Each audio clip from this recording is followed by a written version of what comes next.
convene the Board Governance Committee, and why don't we start with roll call? For the State Treasurer, Ms. Glasser-Hedrick. Here. Mr. Rosensteel. Here. Ms. Higa. Here. Ms. Hendricks. Here. Mr. Keeley. Here. Mr. Unterman. And for the Director of Finance, Ms. Ortega. Chairperson Yee, you have a quorum. Thank you very much, Scott. Okay, thank you. First item of business. Oh, I'm sorry. Did we get you? I'm on this committee, right? Did you get Ms. Yamamoto? I apologize, yes, Ms. Yamamoto. I wasn't, but I am now. Great, thank you. With the quorum present, we'll focus on the first item on the agenda, which is approval of the committee agenda. Okay. We have a motion and a second. Without objection, the committee agenda is approved. Second item is a consent agenda requiring action. Let's see, this is approval of the minutes from June 8th. Any, okay. Moved by Mr. Unterman, second by Ms. Higa, without objection. Those minutes are approved. Very good. And now we'll move into item number 3, which is a board education forum. And we're very pleased to have a special presenter today that I'll have Amy McDuffie introduce. But I believe that Beverly will be covering a lot of topics that have come up over the course of the last year as it relates to not only our organizational culture, but certainly with respect to some of the issues that I think will be challenging us in the near future, potentially. So, Amy? Thank you, Madam Chair. I'm going to try to push past the tickle in my throat here, so forgive me for that. But it's a pleasure to be here this afternoon and to see the members of the committee. I've been eager to have the committee spend some time on this topic of organizational culture. And that's because it is emerging as an important consideration for boards, both public agencies as well as private sector. And if you think of why that is, organizational culture threads its way through the entire organization. It touches every aspect, from the board to staff, all the way through to the experience that your members, your beneficiaries, and your stakeholders have with the organization. And fortunately, there's starting to be a real shift in thinking on this topic, and frankly, I think it's good to see. Historically, you might be aware that culture has been seen as a quote-unquote soft issue, but that sentiment is rapidly changing. And that's because culture is actually a hard issue, both in the sense of the tangible impact that it has and the difficulty in assessing it. So I think it's timely today that we have a guest speaker with us, Beverly Bayan, who's here to share with us how other high-performing boards not only monitor their organizational culture, but what practices they have in place to shape their organizational culture. And both of those are important. Bev is a well-known author. She's a well-known speaker and a board effectiveness expert. And although her sweet spot is working with corporate boards of directors, she does have experience both here in the U.S. and internationally with pension organizations. So I thought that would be helpful for you to know in advance of our discussion today. She has a real impressive background. Her full bio is in your committee materials. And additionally, the National Association of Corporate Directors, the NACD, had a Blue Ribbon Commission, and it just published a report last month about organizational culture as a corporate asset. And that gives you a good picture of how corporate boards are thinking differently about organizational culture. And you were provided a link where you could download a copy of that from the website. So Bev's going to reference that this afternoon in the conversation. She's going to share some insights through case studies and offer some ideas of how to apply the insights. And as a reminder, of course, given her background, some of the things that she might bring up may not be a one-to-one match to this environment here, but I know that this board has a philosophy over the years of wanting to see what best practices are so that you can shape the CalSTRS model going forward. And so that's what we'll be doing today. And without further ado, I'll turn it over to you, Bev. Thank you for being here. Thank you, Amy, for that lovely introduction, and thank you all for the privilege of inviting me here today. It is an honor, and I hope that some of the things I'll cover will be useful to you. So thank you all very much. I only have 45 minutes, and this is a huge topic that someone could talk about really for hours. So in that time, I'm going to try to cover the following. A little bit of an overview on the topic, followed by the first, I think, important piece, which is the board's role in monitoring organizational culture. I'm probably going to spend less time on that because my sense is that this is an organization that has a very, very healthy culture. In fact, if anything, you may want to showcase the good things that CalSTRS has got going on that front. So we'll talk about that first. Then we'll move into what are some of the biggest risks to companies with strong organizational cultures, which are board transition and leadership transition, because those things can take a healthy culture, and suddenly with that level of turnover on your board, your CEO, things like that, a healthy culture can be diminished overnight. And I think it's very important, because you have a true asset here, to look at how you can safeguard that. So I think that's where I'm going to spend most of my time. So let's sort of begin. Why are boards focusing more attention on corporate culture? Well, sadly, in the corporate world, when there's some kind of meltdown, okay, like Uber and Wells Fargo, people get real interested in that. And, as Warren Buffett says, it takes 20 years to build a reputation, 5 minutes to ruin it, right? So it's a huge risk for organizations that have come very much into the spotlight. On the flip side, organizations that really pride themselves on a strong culture often find that as an asset in terms of their own performance. And, examples of that, there was a study done last year that was in the Harvard Business Review on that actually showed a correlation between employee satisfaction and long-term shareholder value. Supermarkets like Publix, for example, which is well known as, it's got a lot of employee share ownership, employee engagement, they outperform Walmart, they outperform just about everybody, right? Google has long been viewed that way. Zappos is a company, Zappos has a really interesting policy. If they recruit people to Zappos, you go through their recruitment process and they underscore their culture, they'll pay you $2,000 to leave if you don't want to join Zappos at the end of that, because they only want people that really want to work there. Right? So yeah, these are kind of interesting sort of things. So there's the downside, which is the Uber, Wells Fargo, part, toxic part, and there's the upside, which is the Google, the Zappos, the Publix. They let you bring your dog to work. There's lots of cool things. We're not doing that. We're not doing that. Well, whatever. You guys are doing lots of cool things. The bottom line is, it's a hot topic, okay? If it wasn't a hot topic, we wouldn't see this report come out literally, I think 4 weeks ago is when it was released. I am certainly not going to do a dramatic reading of this report in the 45 minutes that we have, okay? Many of you may have already had a look at that going in.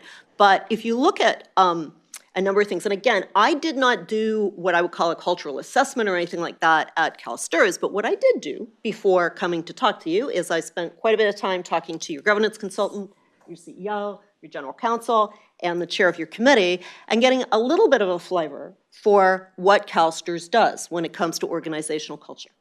And one thing that was underscored to me in these preliminary discussions is that people stressed this teacher culture, which was characterized by high ethics, high integrity, and wanting to do what's right. And that had really permeated, in their view, the organization. You see it in the core values. I mean, one of the things that was really brought out in this report is people on the board at Tyco kept asking the CEO to even come up with core values. He refused to even do that, so that was a red light to them. But I think the bigger issue is, okay, we've got nice core values. How do we make sure that the culture extends beyond the plaque in the elevator? Okay? Or as I said, we want the public to think of us as a company with heart, but I want you to think of us as a company that will chew you up, spit you out, smear you into the carpet if you screw up. Okay? So how does the board oversee and monitor that you have the culture that you want to have, that you believe you have, right? So there are many good suggestions in here, but just to summarize from some of the conversations I had, this organization seems to be doing a lot of them, okay?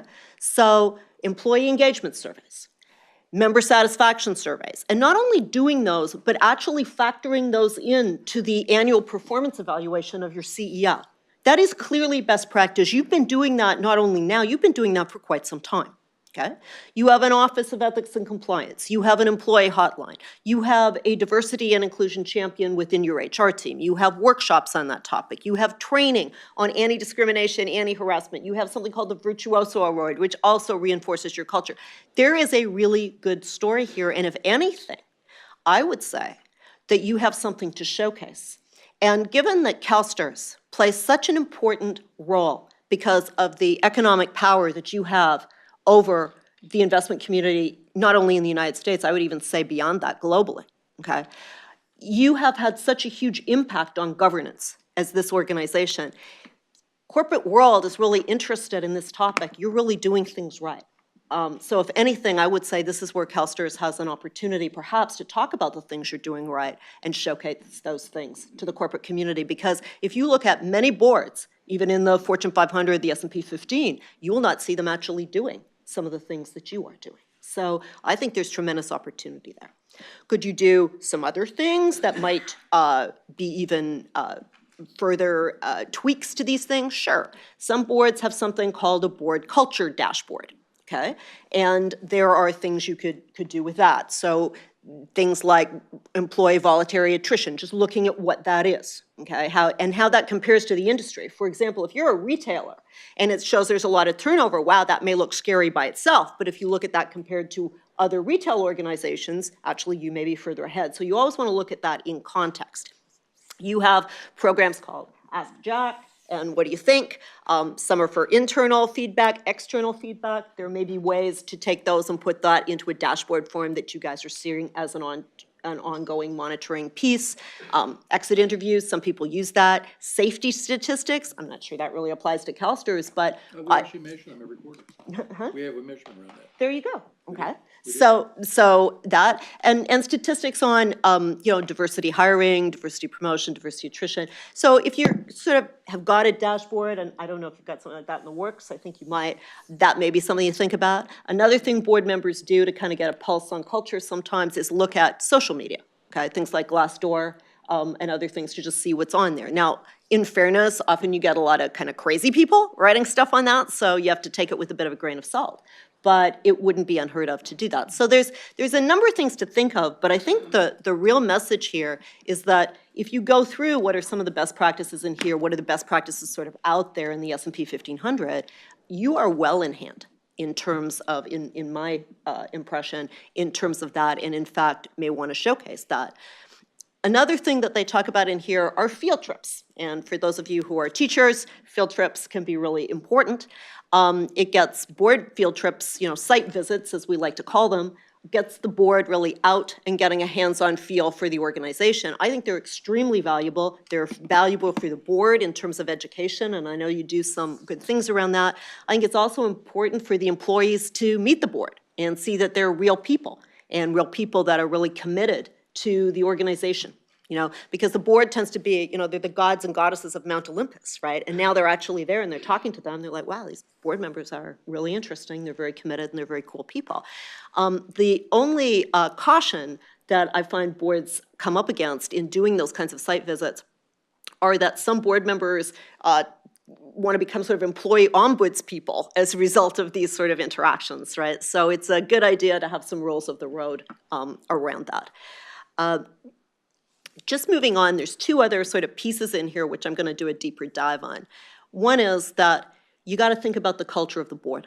I mean, at the end of the day, it's actually the board that sets the real tone at the top of any organization. So you can't talk about organizational culture without talking to some extent about the board culture. What is the culture? What do people feel like when they come in this room and work with you? What is the messages that really comes out from the policies you set and also how you work together, right? And the second piece, which is equally important, is that culture needs to be an explicit criterion when you're choosing a CEO and evaluating a CEO. You've already embedded some of that in the evaluation of your CEO, but it's critical anytime you're facing CEO succession. So let's talk about those things, because board leadership transition and corporate leadership transition or organizational leadership transition, those are probably the biggest threats to a healthy culture. So that's what I want to actually spend most of my time on that I have with you this afternoon. And first, we'll talk about safeguarding board culture through board transition. There's some very unique things about the board of CalSTRS. One of them is that you don't control the composition of your board at all. This is not a public company board where the governance committee can say, oh, we're going to recruit 3 new directors this year and we want them to have thus and so backgrounds, right? Many of your board members are appointed by the governor. Others are elected by the membership. Others serve by virtue of their office. So you don't control that composition, okay? All the more reason, and also that can turn over, okay? You have a new government, suddenly you could have 5 new people in here. That can really change the culture of your board, the culture of your organization. The second thing is, it's very uncommon to have a board meeting that's web broadcast and archived, right? There's no company in the Fortune 500 that has their board meetings televised, none, okay? So that can produce interesting dynamics, okay, and an interesting part of board culture as well. It may also be an opportunity.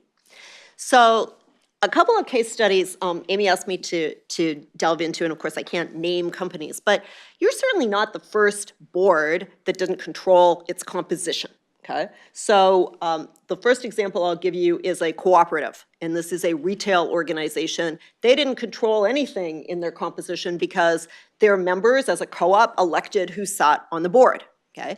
The other thing about them is their culture was integral to their brand. They were like a cool brand, and they were also very socially and environmentally responsible. A lot of their board members were relatively young. Some of them were even in their early 40s. And so because of this kind of turnover and because of the importance of culture to their value as a brand, they wanted to do some things to try to embed that despite the amount of turnover they got and the fact they didn't control that. So what they did is they worked on and created some expectations of board members. Okay? And I won't, again, do a dramatic reading of these. You've got samples of them, but they created that. And they found that helpful. So this is something very different than the role and responsibility of the director. The role and responsibilities is what you're supposed to do, what your mandate is as a board member. This is really how you work together. And another example of this was a retailer in the S&P 1500, and they appointed a new CEO who replaced the company's founder. Now, if any of you have been involved in founder companies, you know that's often a very different dynamic, okay? If you're on the board at Tesla, you might be working very differently with Elon Musk, right? Than other people might be working with their CEOs.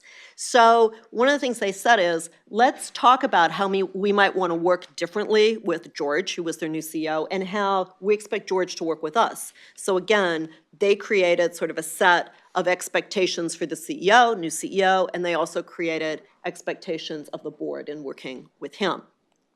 Now, when you look at both of these, how they found this useful was that once they had created them, they used it in orientation, they used it in performance management, okay? People, in both instances, there were instances where 2 years after these things had been created, the chair in one case, the lead director in another, had a conversation with a board member and said, hey, we agreed these were sort of our rules of engagement, and you're not really following that. And it allowed them something to sort of talk about. It was also useful for them in recruiting and saying, this is how we want to work together. This is how we have worked together. The magic in this approach, if you decide to do it, it's very tempting to just say, oh, we kind of like this one, so let's just use a template. That'll work for us. I don't find that works very well. What you want to do is engage every person on this board in developing those things and really leverage some of your own experience in being on this board, in how you think it works well and what you want to capture going forward. And I think it can be a very useful team-building exercise to do this every few years, maybe every 5 years or something like that, or after you have more turnover. So that's something to think about. The next example I'll give you is a board buddy program. So I think you actually have in your policy mandate that you can do something like this, but my experience is, unless it's pretty actively managed, it doesn't tend to gel. So the example I give, this is a client that had 4 new board members, actually it says 3, but it should be 4 new board members came on. 2 were first-timers with no prior board experience. What they did is they buddied them up with incumbent directors. And the idea was essentially for them, the incumbent director would give them a little bit about the history and even the politics of a particular item. And they found that really helpful, okay? The idea certainly was not to have the longer-serving director tell them how to vote or anything like that. But it gave them some insight that they wouldn't have had just from an orientation program, no matter how comprehensive that might be. So that was felt to be very useful. The other thing they did is after the meeting, the longer-serving director would give the newer director some feedback, and often that's where the cultural issues came in, right? This was particularly true as some of the newer directors were finding sort of their feet in the boardroom. They might go a little bit too aggressively after somebody in management, and they would say, look, that's not how we work, or something like that. Or they might get a little too involved in the details of micromanagement, and they would give them some advice around that. So what's interesting is about 6 weeks ago in the Wall Street Journal, Joanne Lublin actually wrote a story specifically about the board buddy concept and how it was catching on, still small, only 33 out of, 296 companies in the US have adopted it yet. But those that had were finding it really beneficial.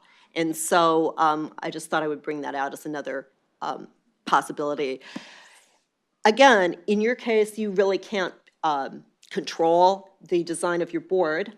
But a third case study I'll offer is, this is a Canadian Crown Corporation, and all of their board members were appointed by a minister of a particular government bureau.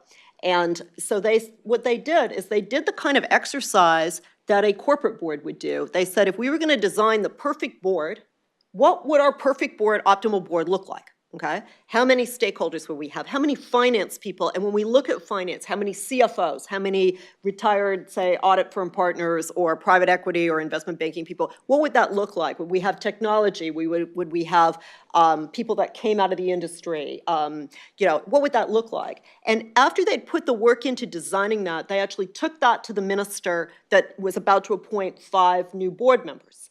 Now, in fairness, did they get all 5 of the skills and backgrounds they wanted? They did not. But they got 3. And they got 3 that I don't think they would have got had they not done that. Now, again, it's up to you to judge how workable something like that might be in your own operating environment, but it's an example of how another board that also had that challenge stepped up to it. The last thing I'm going to just throw out is that one of the unique features of this board is that your meetings are televised. Okay?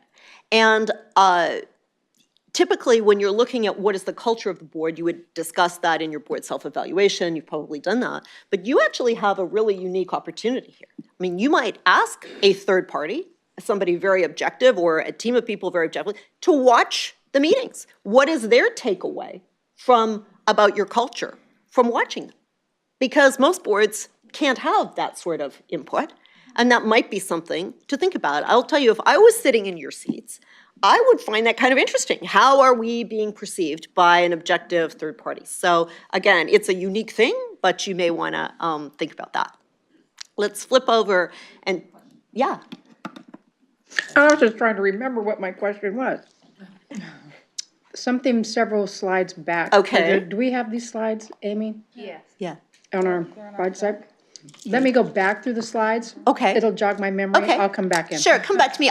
Hopefully we'll have good time at the end for more discussion. So let's go to the last component, which is safeguarding organizational culture through periods of leadership transition, which is essentially CEO transition and senior executive transition, because that's a really critical issue. So here I'm going to actually use an example of I'll call it a non-US pension fund. It's a big pension fund up in Canada. Okay, so they actually began their CEO succession planning process 6 years before they anticipated that they would actually transition the role. They went during that time and they interviewed everybody on the board and everybody in the top 2 layers of management. Why did they do that? They asked them these sorts of questions, okay? One was they had a particularly good CEO, okay? Sound familiar? But they had a particularly good CEO. And the first question they asked was, what made this individual particularly effective in leading the organization? They wanted to really draw that out, particularly of the people in the organization. What do you see as the most important challenges facing us going ahead? How do you see the CEO role as changing? What do you see as the priorities? What kind of background or expertise might somebody need to come in and manage those challenges or leverage those opportunities? Then they asked a lot about what is the corporate culture as you experience it today, and really tried to understand that on a more granular level. What was that like? and really try to figure out, did that need to change? And what impact was that going to have in terms of the leadership style you would want for somebody to come in order to be able to maintain a healthy culture through a change in leadership? They also asked them about internal candidates that they thought might have the potential. Now, why did they do this, and why did they do this 6 years out? First of all, they thought their current CEO was going to be really tough to replace. Secondly, they thought their culture was unique. And the truth was, while they were going to look outside, they really wanted to groom a pretty good cadre of people inside. And they wanted at least 3 viable candidates to be ready by the time they were ready to make a decision. Their view was that those people were never going to get to that place unless they gave them meaningful job assignments. And in particular, they were expanding into overseas offices and working with sovereign wealth funds. And some of these people, the assignments they gave them were overseas postings. And it takes about 2 years, frankly, to make that meaningful, okay? If it's much less than that, it's kind of economic tourism. Right. Oh, yes, I went to London and had lunch with so-and-so. So they felt that was important. The other thing is there were other members of the executive team also nearing retirement age. So it wasn't just grooming people to become the CEO, it was grooming people to really fill in that whole thing. So that was part of the reason they got out really far ahead of that. If we look at some data, in terms of how things have changed. And again, this is not the world of pension funds. This is the world of the S&P 500, okay? But what we're seeing is that if we go back to 2004, it was about a 40-60 split between internal and external candidates as CEO. Look at the numbers right now. 90% internal candidates. Okay, that's a sea change from where we were. I would actually argue if you went back further to say 94, you would see it more even 50-50 or maybe 60-40 to outsiders. So we're seeing a big, big shift. There is a wrinkle in that 90% data point, and what it is this, is that we often see boards that will bring in executives onto the executive team in order to essentially expand the talent pool earlier on, okay? So they might bring someone in as a chief financial officer or bring someone in to run a large division that they think may have CEO potential down the road in order to broaden out that pool. That essentially was part of what this pension fund was doing. Why do you think that the data is changing like that? Why do I think the data is changing like that? What's driving business dynamics that there'd be more? Right, so a couple of things. One is boards are getting much more sophisticated and leadership development is getting much more sophisticated in terms of kind of developing people, you know? And there's very much a feeling about culture in some respects, right? There are times you want to go outside, which is when things aren't going well. And so we want a turnaround person. Right. We want somebody, or we don't have anybody inside, and therefore we want to go outside so that, because we just don't have those skills. Now, you would criticize any corporate board that said it was okay that there be no internal candidates. I think most boards expect there's at least one and would like to see 3, and look at that over the course of time. And so what you've got is a richer pool of candidates developing within, right?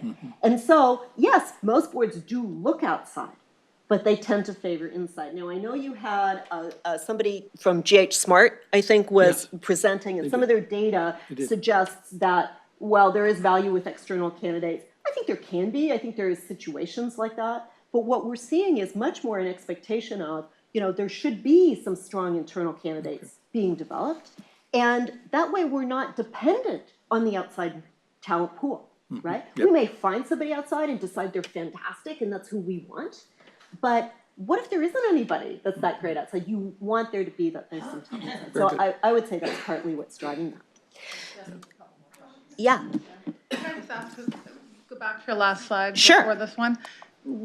Could you compare that with, I know this is for the S&P, but in your experience with institutional investors, would you imagine this this chart would look similar for? I can't, I No, actually do. can't Okay. answer that. Okay, I no actually problem. can't answer that. I think you could probably find that data. You might even know. Yeah, you might know, Amy. Yeah, actually, and I was just, because this was a follow-up question from the offsite that we had in September, and the board asked, particularly with public pension fund CEOs, executive directors, what's the migration path there? And so I've been looking at actually the top 25 largest funds in the country, and I don't have a specific number in mind, but I know it was more than half have come from other public agencies, retirement systems, or within the retirement system itself to that path to CEO. So happy to get specifics for you, Yeah. but that's the research that I saw at least as of late last week. Interesting, thanks, Amy. I did remember what my question is. Okay, great. So, when the slide where you talked about our two unique features. Yeah. And part of that was web broadcasting. Yeah. And the archiving.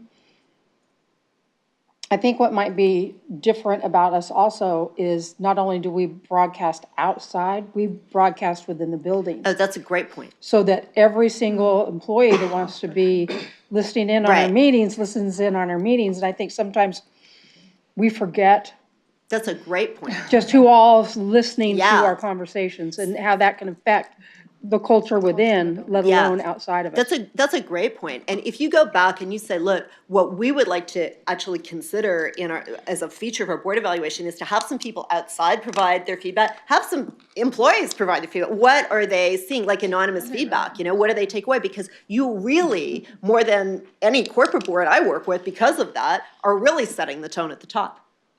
For most corporate boards, they're experiencing a board when they walk in to present to it, and they typically are quite senior, okay? All of your employees are seeing this board in action, so I think that's a great point. I'm glad you brought it up. Thank you. On this slide, Yeah, this is a very interesting progression. Do you have any sense of how many firms still look outside? Yeah. Before choosing Great. an insider? great question. Okay, so And how that trend has changed? That's great. So back, if we go like 20 years ago, okay, CEO succession planning meant having a bake-off between search firms and hiring one. That was how it worked, okay? This is a very different show. This has changed an awful lot. I don't actually have that number up here, but this is Spencer Stewart's 2016 board index of the S&P 500. And I would say most boards still do look outside as part of their due diligence. However, they're using very different things. There was a number in here, and I didn't put it up because honestly, I didn't believe it. It was 30% looked outside. I don't believe that because the way it was couched made it sound like it was part of their ongoing succession process, so I couldn't tell if it was at the end or not. But here's what's happening, Tom. When people are looking outside, sometimes they hire a search firm to kind of do the full Megillah, if you will, okay, including the interviews and all of that. It's expensive. Many search firms will charge, I don't know what they charge in the pension world, but in the S&P 500, they're charging about 30% of the total compensation package of the CEO. That is well over $1 million. That's what it is here too, Okay. but the comp is, Right, okay. But it's a lot of money. it's 30%. Yeah. Okay, but it's 30%, right? So I've got a number of my clients have said, look, the minute we hire them, like we're in, even if we take an internal person, we've got some great internal candidates. Instead of doing that, we're gonna go to a boutique and we're gonna use our own knowledge of the industry and we're gonna pay for what's called a mapping or a benchmarking study. And I mean, boutiques will actually do that for about 35 to 50 grand in New York. The one I worked on most recently, I think they paid them 75 or 100. But what that does is they say, okay, we've developed these criteria for the CEO. You give us a list of people that you think fit that criteria without actually calling them and seeing if they're interested, nothing like that, just who would fit, right? That's called the mapping.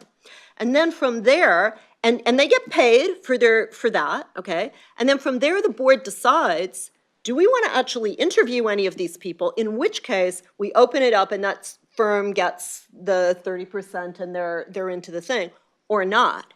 And I've had several instances in the last 2 years where after they saw the mapping, and given that they'd done an extraordinarily good job of creating a good internal pool, that was it. They said, you know, I don't think we need to talk to anybody outside. I'll give you an actual example. So this was a client of mine in the Midwest, very large company, 76 billion a year in revs. And they had 3 really strong internal candidates, but the first one they had promoted and developed, and frankly, this person had crashed and burned, okay? So they thought they might have to go outside. They developed their criteria, they did a mapping, they looked at the mapping and they said, you know, we actually poached the CFO of one of our competitors. He's actually in our pool. And we poached somebody else from another one. And the people there that are in the mapping, they're no better than anything we've looked at.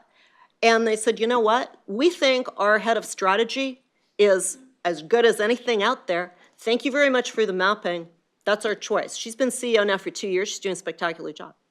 So I'm seeing a sea change around the looking outside. So are they looking outside?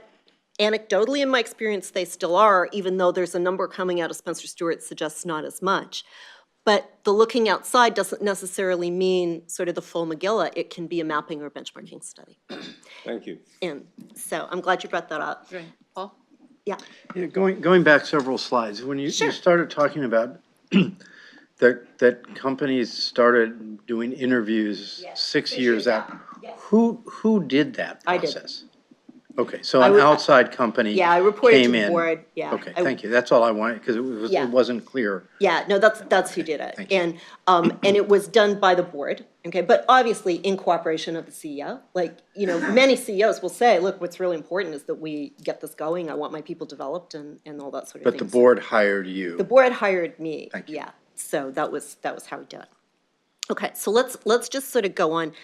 What I just wanted to emphasize on this is we have really seen in CEO succession planning just an absolute sea change over the last like 10 years, okay?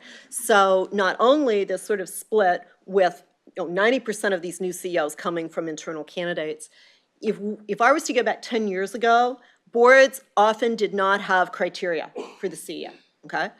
Often it was the sitting CEO who said, oh, here's my successor, and the board said, would you like to play golf? Okay.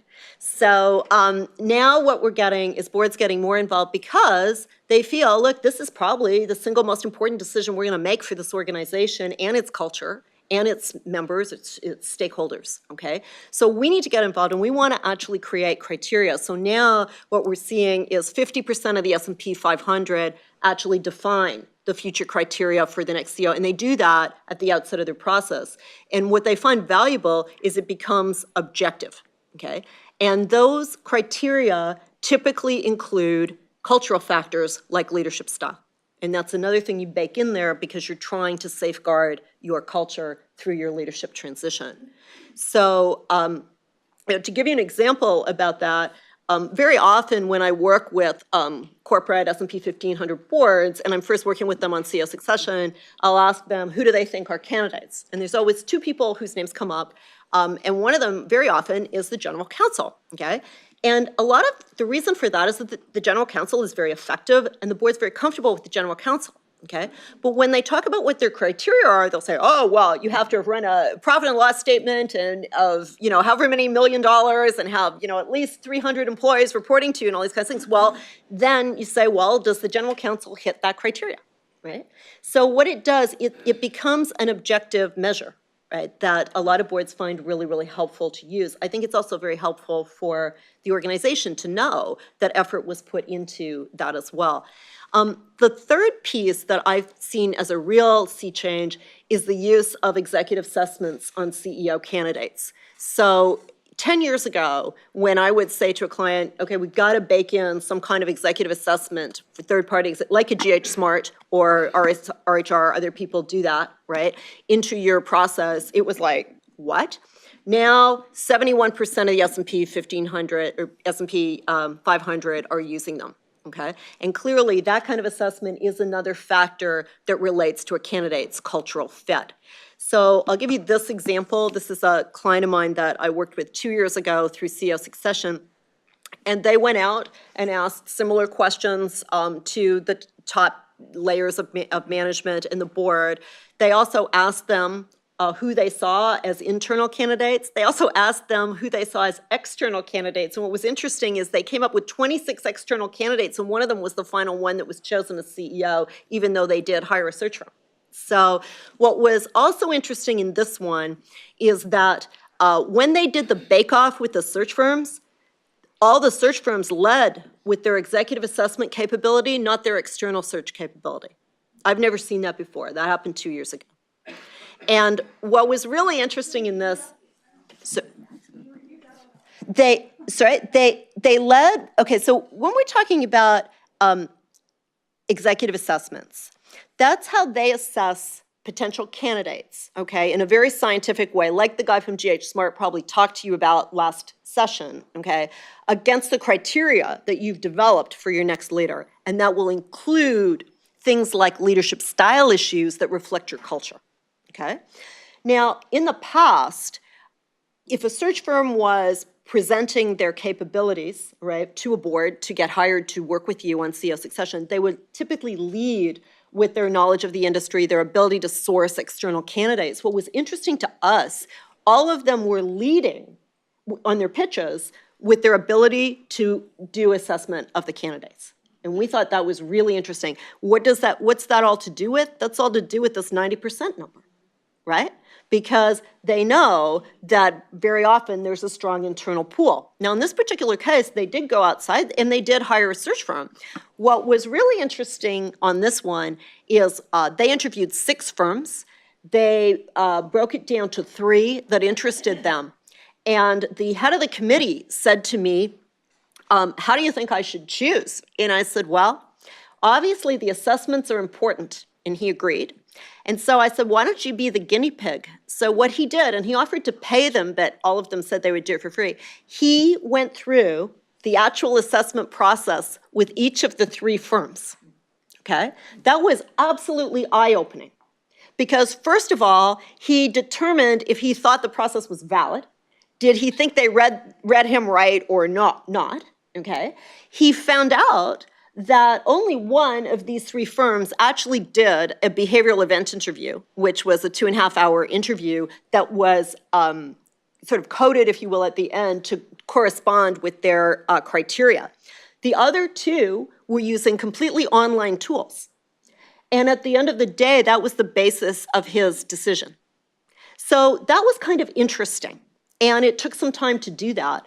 What was also interesting is that when he spoke to candidates and spoke to the board about the process, he said, I wouldn't ask any of these candidates, be they internal or external, to go through anything I wouldn't do myself. So he sort of chose it from that. Now, one thing around this whole point about, if you decide to factor in executive assessments, which I think if culture is important, you will want to do at whatever stage you're at on the process, there's pros and cons as to whether you actually use the same search firm that's sourcing outside candidates or whether you use a completely independent, okay? Now, some people feel, I want to use an independent firm, a GH Smart, an RHR, somebody like that, versus a Spencer Stewart, an Egon Zehnder, or whatever, even though they'll bucket them together. The reason for that is they say, well, how does it look to our internal candidates to have the same person sourcing external candidates doing the assessments? I don't like the optics of that, okay? On the other hand, you'll probably get a better price from a search firm if you buy both components from them. So that, again, are some of the things you may want to think about. But I would encourage you, no matter what you do in terms of going forward on leadership transitions and issues around that, to take the time and really come up with how is this job going to change in the future? What are the criteria? How do we factor in culture into that? What does that mean in terms of leadership style? Because that's so important to our organization.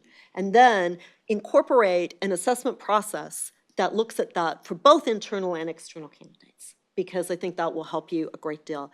The last point I'd just like to hit on is that it's not just CEO succession. Obviously, the choice of CEO is critical in terms of the tone at the top of the organizational culture, but you also need to factor in these issues in terms of executive succession, okay?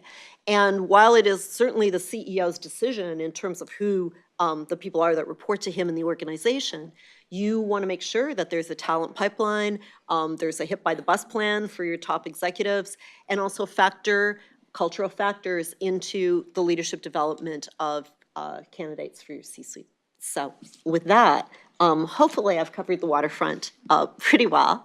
And just to conclude, I think there's three components of this. The board oversight of organizational culture involves actively monitoring the culture that you have. It strikes me that you seem to have a lot of things going right there, to the point that you might think about showcasing those things, given how topical this is in corporate America right now. Secondly, is to really look at safeguarding that culture through both board transition and leadership transition, and factoring those things in and how to do that. So with that, I thank you so much, and I hope this was a useful discussion. I'm happy to answer any further questions.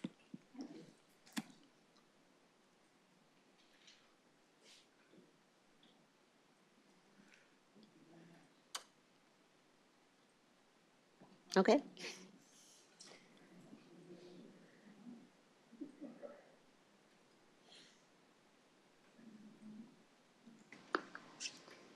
Thank you, Bev. You've given us lots to think about, so, and particularly the 6-year lead time kind of. Well, I'm not saying that's best practice. No, I'm no, just saying no. that's, something that somebody did. But I think you want to plan it a little bit further than you otherwise might have, because these things always take longer than you think.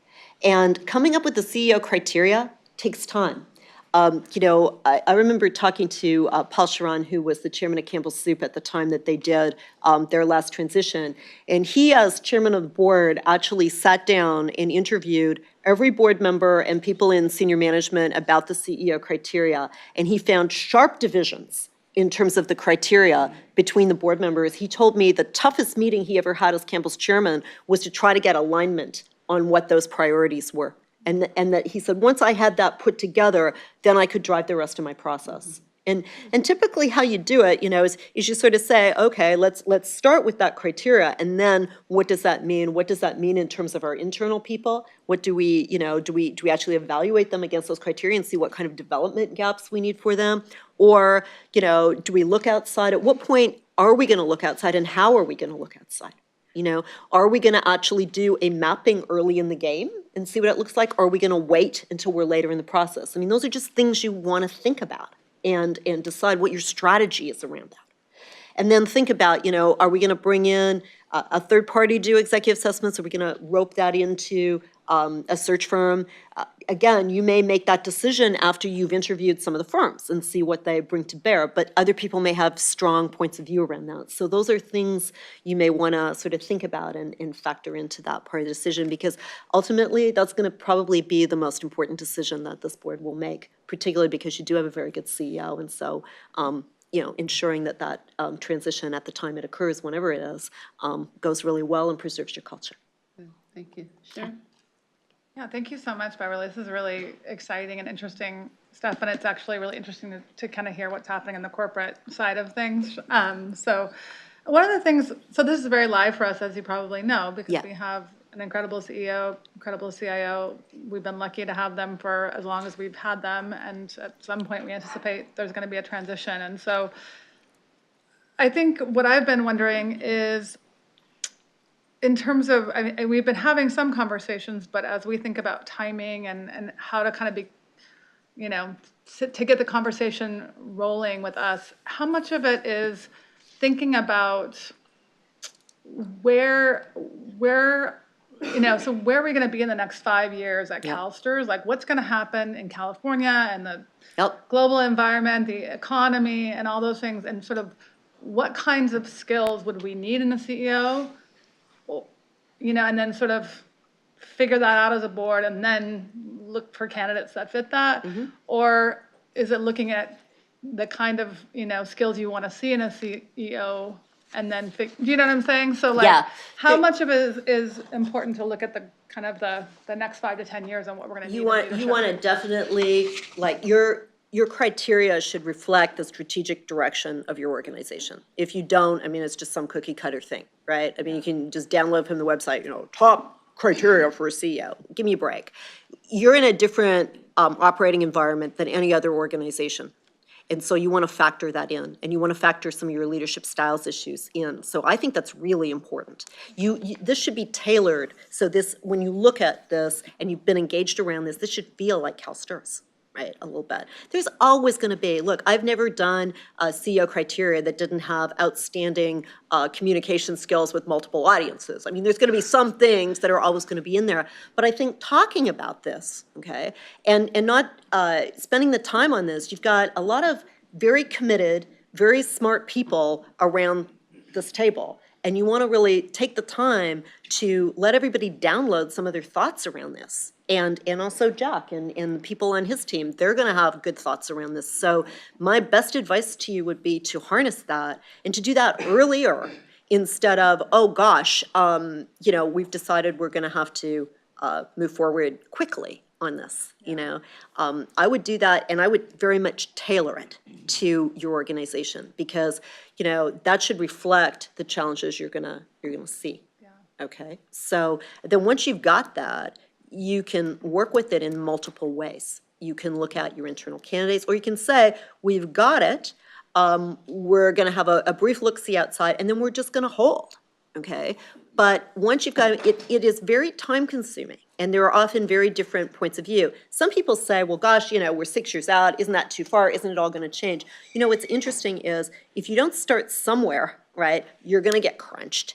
And the other thing about it is, what I find usually is once you develop the criteria, it isn't so much that the criteria itself completely changes, it's just the order of priority may be different, given some of the immediate issues the organization has at the time that you're into CEO selection, right? So, and it still helps you in terms of if you're grooming internal people, or if you say, look, maybe we need this sort of background, and we don't actually see that on our team. Should we go out and try to find somebody and import some of that in without making any promises to that individual, but to strengthen the talent pool? Right. So those are some other things that you may want to think about. I've been on the board 5 years, and even that short time, I feel like there have been significant shifts that I've seen just in how our boardroom looks and the people that are in it and the engagement that we've had.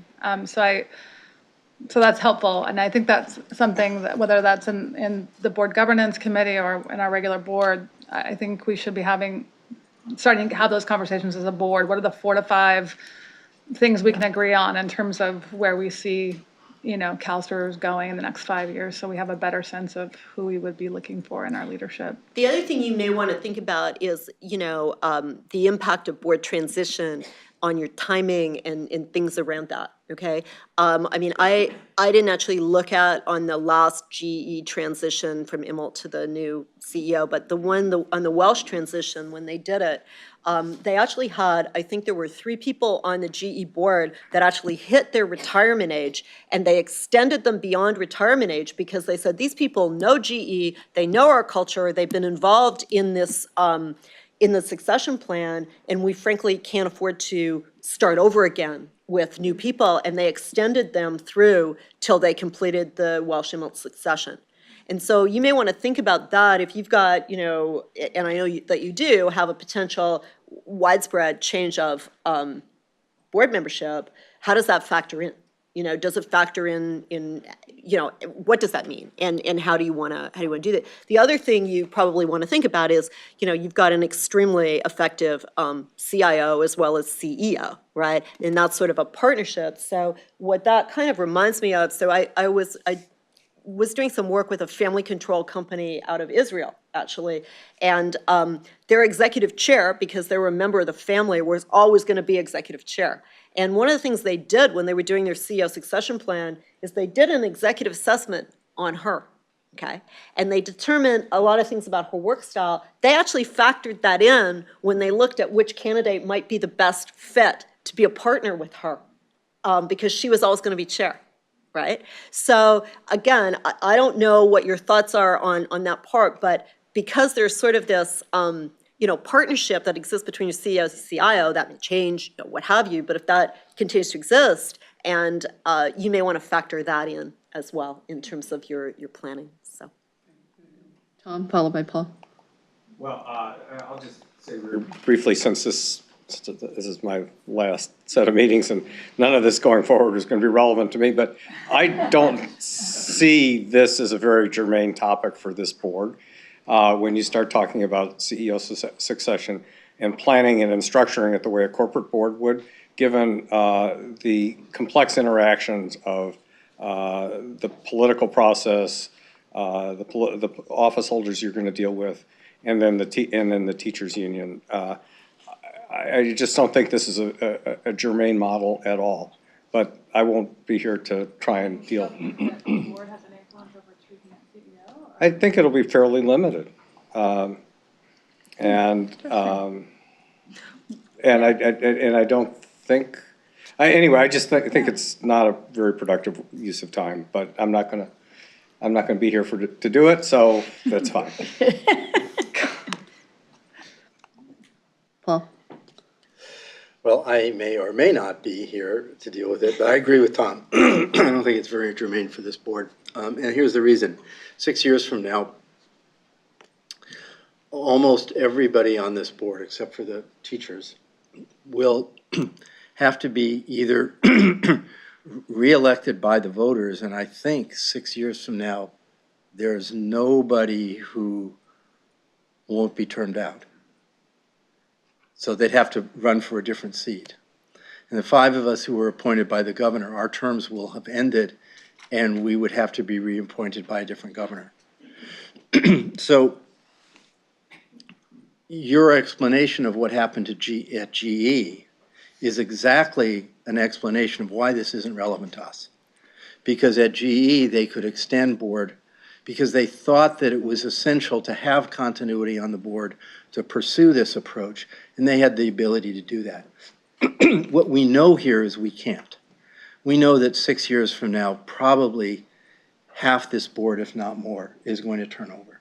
And so I think this is really not relevant. I think 2 years out is going to be plenty of time, but that's just my opinion. Well, let me respond, if I may. Please. Can I just So, add yeah, one go ahead. comment, Debbie? Tom? Before I- Yeah. And that is that I generally think trying to model the operations of this board and the deliberations of this board on a large corporate board is typically is not the right way to think about the way this board should operate. And I think we've found ourselves going down a lot of rabbit holes during my time on the board when we tried to do that. So that's just my parting comment on governance. So I have a little bit of a different view on it. My takeaway from this is that culture matters, and culture sustains transitions in people. Well, I agree with that. And that That's kinda our what you're saying, our though. challenge, I think, as a board is that over a decade of sustained leadership, and I think if you look at it across any organization, whether it be for-profit companies, sports, entertainment, government, that there are common themes. People know what their jobs are, and they do their job. There's a common mission, and they're continually focused on that mission. There's a core set of values. More often than not, the egos are checked at the door. Titles are simply titles. No one person is, from my perspective on leadership, is more important in the organization than any other. The person that cleans the floors is as important as the person that sits in the CEO's chair. And our job here at CalSTRS is, from my perspective, is that there's a healthy culture by any measure. I sit in the cafeteria, you can tell people feel good about being here. Yep. Is it perfect? No. Is it dysfunctional? No.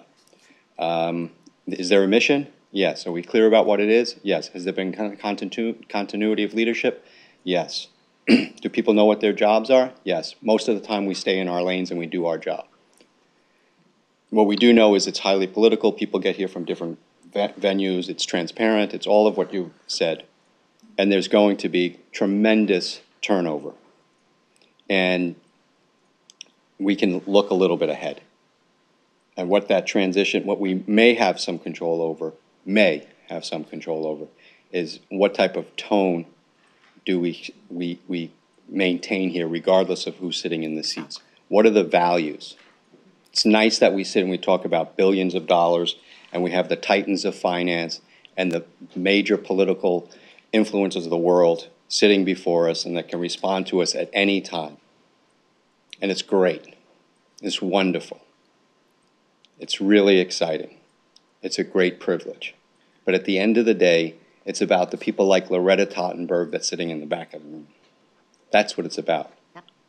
And then we have an obligation to ensure that that is what we continually keep our focus on. That there's been a promise made to California's teachers. We have an obligation to meet that promise, and there are tremendous risks, one of which is cultural risk and brand and reputation, being mindful. And it's really challenging. So I agree, this is not a corporate board, but good culture is good culture. And culture, as I'm told, eats strategy for lunch every day of the week. And as everybody, and I'm done with this comment, everybody in this room knows I'm a big sports junkie. I'm a diehard New York Jet fan. Diehard. But what the New England Patriots have done in football is a textbook study of doing your job, of knowing what your role is. It's about winning football games. It's about raising the trophy, and they do it better than anyone else. And there's been continuity. So anyway, that was a long-winded speech, and I apologize for that. But I thought it was important to express that we do have some control over maintaining culture here, regardless of who's sitting at the dais. Yep. Yeah, I just wanted to clarify, my comments were directed at the idea of spending a lot of time about CEO succession.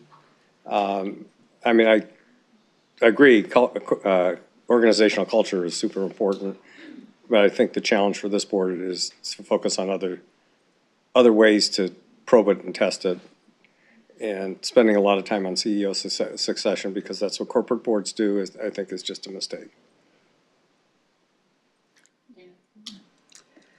Harry was a lot more eloquent and definitely than I'll be. But I think I think Tom's point and Paul's point is what makes me believe that we really need to take a look at it. A very real possibility, I mean, soon we're going to lose 2. By the end of 2019, there'll possibly only be 3 of this board, and we've worked really hard, Jesus, to create the culture that we have. And I think we have an obligation to think about how we find someone to continue it. Not just the CEO, but also from the board. Even if we're elected, even if we're appointed, I think we still have that responsibility. Do we have to spend a whole lot, massive amounts of time on it? No. Because I don't think the individual board members that you dealt with actually spent a lot of time on it. You spent a lot of time with them individually. I think we could do something that ensures that what we've brought to this organization continues.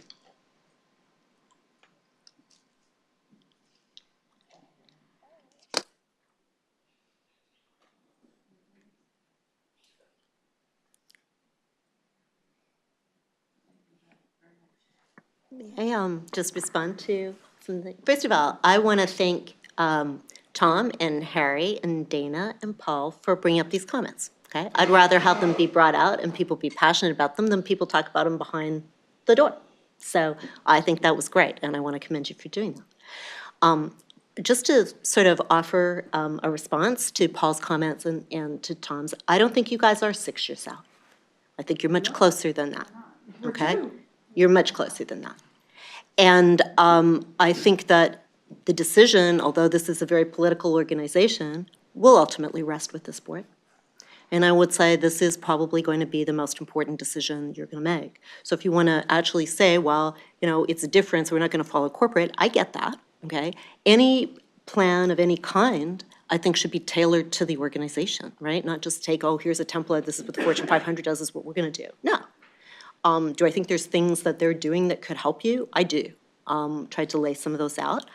I also think it's going to be a very important decision because it's going to have to do with maintaining the culture of the organization. It's going to have to do with the success of the organization. I would argue it is the single most important decision that you're going to make. So I guess I wouldn't say that I would hope that it is more germane because I think it's very important to this board and to the future of the organization. So, but I really appreciate you bringing up those different points of view. And I think this is part of the whole thing. You're going to find very different points when it comes to the criteria as well. And it's not a slam dunk. And if you just go in with the template, it's not going to reflect the cultural issues that are vitally important at this organization. Yeah. So, thank you for that. No, I appreciate that. Thank you, Bev. And I'll just say that having been through a few CEO searches, I think the process is worthy of undertaking, and I'm not suggesting a lengthy process, but I have been in a situation of where the criteria and certainly looking at the organizational culture is a conversation that happens much later in the process, and it really turned the process on its head to where we were looking at candidates, but there was no real consensus about what it is that we were trying to achieve with the selection. Okay. All right. Great. Thank you so much. Thank you very much. Appreciate it. Thank you. Thanks, Amy.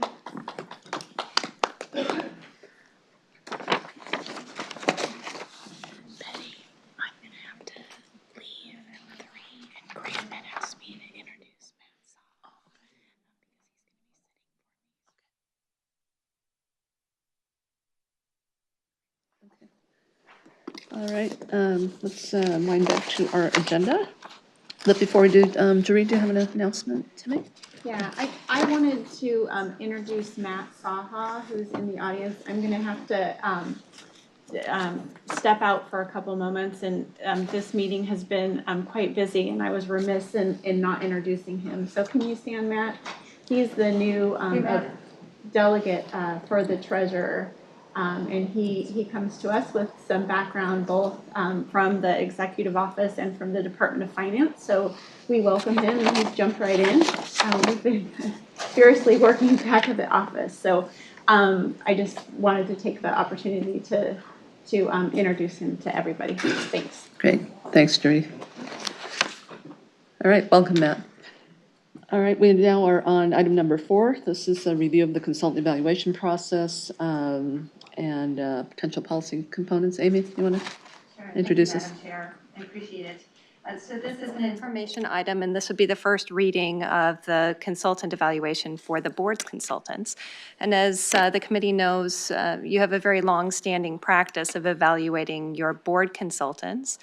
And although the process itself has evolved over the years that you've been doing this, your commitment to it certainly hasn't. And so what we tried to do within the context of this policy is just codify current practice and set the stage for some flexibility to allow the practice to continue to evolve over time in a manner that's consistent with best practice. So the draft policy can be found in your materials. It's attachment 1.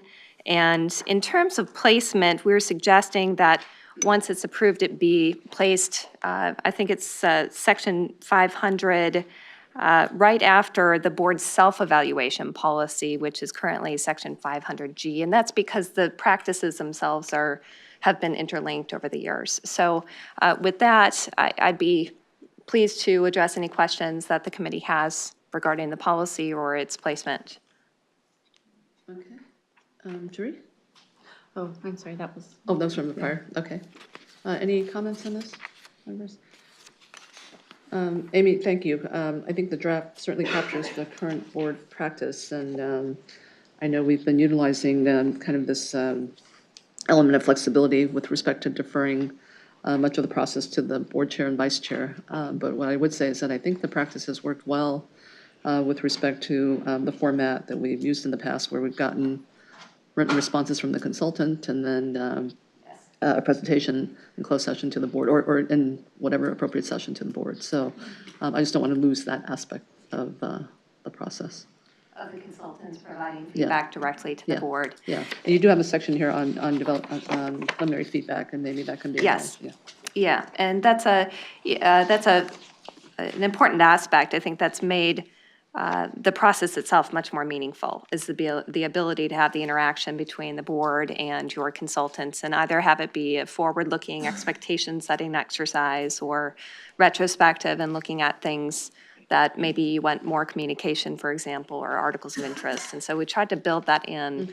I guess, Madam Chair, is your question that it needs to be, the statement needs to be enhanced? I just did not want the deferral to the board chair and vice chair to be construed as taking the place of a more robust process in terms of that feedback initially.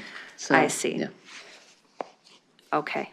So that would be under. And I'm kind of sensitive to that, so maybe I'm just reading into it, but I think the process that we're Sure. currently using to get that feedback from the consultants is working, Okay. unless others disagree. Karen, do you have a comment?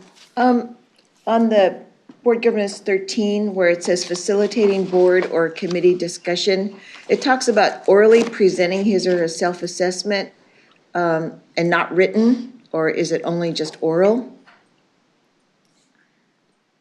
So this particular statement here is attempting to capture this process where you have an interactive discussion with your consultant. And so the nature of this was to provide that forum, if you will. So it is around a verbal kind of interaction. We do have as, let's see, the statement, the section right before that, delivering preliminary feedback, the second bullet talks about how the feedback or the self-assessment could be written or verbal.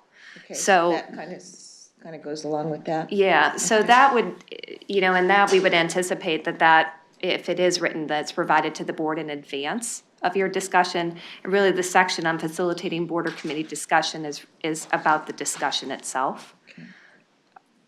Okay. I just have one more thing. Yes. Would this evaluation be done during open or closed sessions? Well, historically, this has been a practice that's linked with the board's self-evaluation and the CEO performance evaluation. So under that broader umbrella of performance management, it's been housed that way in the past. And that was generally done at a offsite? Yes. Okay. Great. Dana? Amy, I just want to make clear that under the purpose, that we reiterate or explain what we mean by that the practice of the board reviewing the performance of our board consultants is separate, and we're asking members of the board not to participate in consultant administered surveys. Can you explain, and Michelle's not here, so this actually came from a request from Michelle, so if you could explain what that means so everybody understands it, please. Yeah. So firms will often ask for client satisfaction feedback. How are we doing, right? And sometimes that means emailing or contacting individual board members and asking directly for your feedback. And my understanding was the sentiment of this board was to speak in one voice. And so this process, at least as I understand, was intended to be conducted in lieu of those individual surveys that you might receive from consulting firms. Okay. Any other questions? Alrighty, so this is on first reading at this point? Yes, this is the first reading. Okay. Yeah, so any feedback you have, we'd be happy to incorporate into the policy for your second reading. Great, thank you. I do have Yes, Brian? a question. This last issue that was just discussed about providing feedback, individual feedback, that was on your work plan for this year to try to address that. So do you feel comfortable that this is the right place to address it and that this will address what was on the work plan? Because we don't really have it anywhere else. This issue about providing feedback on consultants as an individual rather than in a group. I just want to make sure that when we get this policy finalized, that we will have taken care of that item on the work plan. Mm-hmm. Yeah. Yeah, I think so. Okay, cross it off. Thank you. Good, thank you. All right, let's move on. Exactly. Item number 5, review of our draft routine reports and actions of board policy. I think that's Jill. Yes, Jill had asked me to present this in her stead, and I'm happy to do so. And essentially, this is just a wrap-up. If you recall, the committee had started looking into routine reports, and there was a large and lengthy list that was prepared, and it worked its way through the entire organization and all of the committees to review it, and that's been provided as an attachment to this. This item, at this point, is really just about looking at the policy language itself, and that's attachment 1 of item 5. And the suggested placement for this would again be in section 500, and this would be right before your charters. And that's to ensure that there's not really a displacement of where those charters are relative to the other topical policies that are in that section. And so the routine reports policy itself is basically just laying out how the process for maintaining the list will be conducted, the topics that the routine reports will cover, with the notion that this lengthy list that you've gone through preparing will be housed within the board website and maintained by the executive office. So I'd be happy to address any questions that the committee has about this policy. Again, this is not really about the list at this point. It's about the policy language itself that would appear in the board policy manual. Okay, great, thank you, Paul. So when you say this isn't about the list, does that mean we can't revisit what's on the list? Because I think there's something that should be on the list. No, that's not to preclude you from doing that. I was trying to bring some focus. Because Yeah. I know like tomorrow, we're going to have the funding risk report. Yes. which The second time we're going to be doing it, and I think we've talked about that now as an annual report, but I don't see that on this list. So Yeah, I'd and- like to see that added. Yes. And there was, and in fact, we had an email chain earlier, a couple of weeks ago about that, and adding on new routine reports as those are circulated and established. Great, thank you. And then Amy, I know we went through quite a culling of the reports to get to this point. So just maybe some provision that that notifies the board when reports are dropped for whatever reason as well.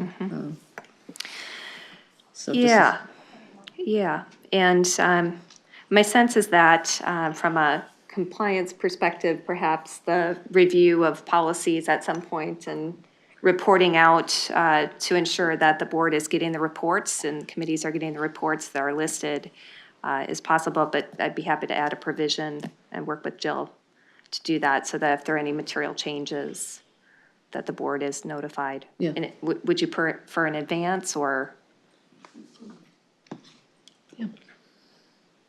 To the extent possible, yeah. I mean, I think, I don't want to suggest a report on reports, but I think you've delegated other things to the CEO to elevate issues to you. So yeah. I would suggest that would be part of the process, is the CEO would elevate to you, provide you notice of a significant change or a proposed change. So if we're going to take this back, one of the things I'd like to put in here is a phrase about the board. In other words, that the board can make changes to this, additions or subtractions to this at any time. I'd like to specifically, if it's going to go back, I'd like to specifically add a sentence to that, following up on Paul's comments. No, I think that's right. That's right, to Paul's point in terms of additions, and then, and mine was just a simple notification, so whatever process that gets incorporated into is fine. About dropping reports. We can work on that, come up with some language. Okay, very good. Dana? I'm just going to ask Paul, tomorrow when we do that report, if you would reiterate that we're going to be adding it to this list, I'd appreciate it. Just kind of, there's not very many people here right now. I want to make sure we get as many people that know that that's going to become a routine report as possible, please. Okay. Any other thoughts? Very well, thank you very much. So we'll see that come back to us in second reading. Okay, moving on to item number 6. Review scope of charter and proposed revisions. And let's see. Actually, let me make a statement on this one. I know we're looking at some proposed language that's going to be stricken that currently includes oversight of the orientation process for new board members, and with some replacement language that includes oversight and facilitation of educational opportunities for all board members. And again, my own sensitivity that I just want to make clear that other committees will still be able to provide educational speakers, and so it's not just related to this committee solely. So if we could just be clear about that. Okay. Amy, I'm sorry, you want to introduce the item just, or Brian, I'm sorry. Yes, Well, Brian. I was going to add that as well after talking to you about it, but I think just to step back, it's been the mission of this committee over the last 2 years to really make this a central place to first adopt the education policy for the board, for board members, and then to oversee that there is indeed a full course selection for board members of various different topics. And so I think it was almost like board university, that there would be, even though all the topics would not be coming in this committee, that there would at least be some oversight to make sure that there was a broad range of educational opportunities, and that again, there was an overall vision of the educational requirements of the board and moving that forward. So that's really, that's the history of this. Very well. Comments, members? Yes, Karen. Just to make it clear then, so that would be for speakers like Beverly who came today and not necessarily the educational opportunities that we have at various universities or organizations? Okay, separate, that's separate. Other thoughts, comments? Dana? So from what Brian was saying, I was thinking that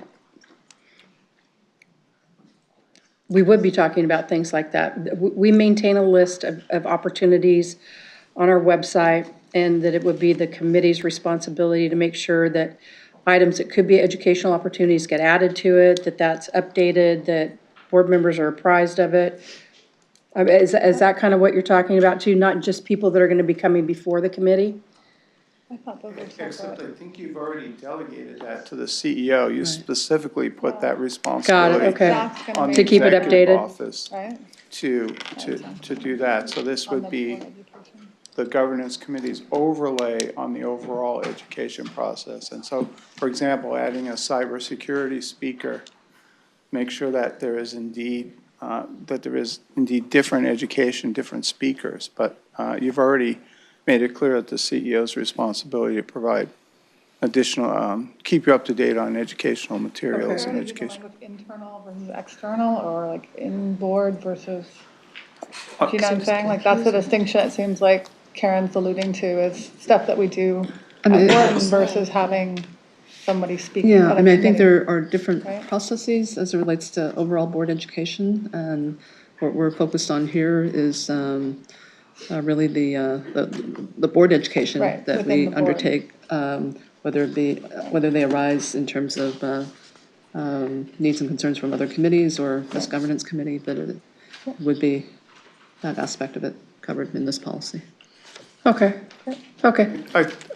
Just to add another nuance, I think one of the things that this committee did was impose an educational requirement on board members, and I think it was, the other part of that was the committee said, okay, we're gonna make everybody do this, so let's make sure that everybody has an opportunity to get education.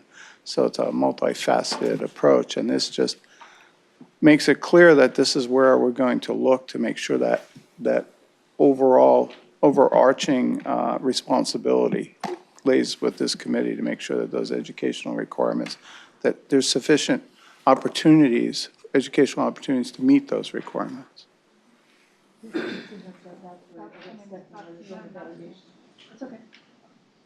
Okay? Okay, Paul? Yeah, so I guess I'm a little confused about what authority other committees have to schedule education, because I thought, Betty, you'd said that this doesn't get in the way of other committees having education presentations at their committees, but then I thought I sort of heard something different from Brian, so, I mean, I don't really, I'm not sure.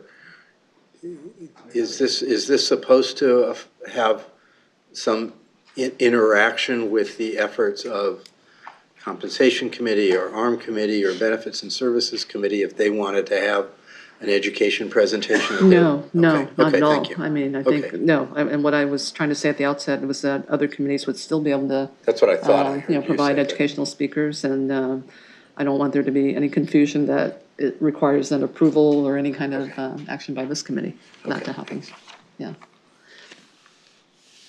So does that mean that this line, number 5, is added in all the other committee charters? That language about educational opportunities for board members? No, it's just in the governance committee. It recognizes that the governance committee is taking an oversight role Right. on board education, but it is not in any way changing the responsibilities of other committees to provide education to their members, or not just their responsibilities, but their rights to do that. So the other charters don't have to have this line in? No, they don't. No, because the focus of this committee is on the entire board, and Okay. so the committees will have their own focus and jurisdiction.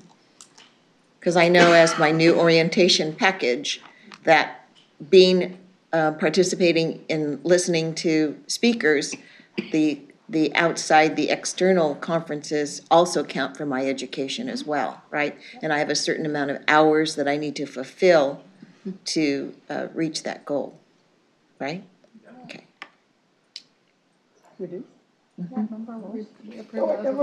Honestly, I don't remember the hour thing. Then that calipers, so that Never Brian mind. will remind you. I studied that. All right. Any other comments or thoughts, members? Thank you. Okay, very good. Anything else, Brian, on this? No, that's it, other than it's an action item for your, That's right. Okay. I'm sorry, it's a first read. It's a first reading, right? Again, Yeah, I it's seem coming back. like rushing these things, I'm sorry. It's Okay. a first read. All right, so we'll see it come back. Very good, thank you. All right, item number 7, Scott, review of information requests. I did not catch any RFIs. Did anyone have any? Okay. Okay, and then item number 8, just the draft agenda for the next meeting. Okay. And I believe that concludes the business of the committee. Any other business? Comp at 3:50? Okay, actually, I should probably ask, are there any public speakers that wish to address the committee? Okay, hearing none, then Comp Committee, Dana, 3:15? Yep. Okay, very good. The committee is adjourned.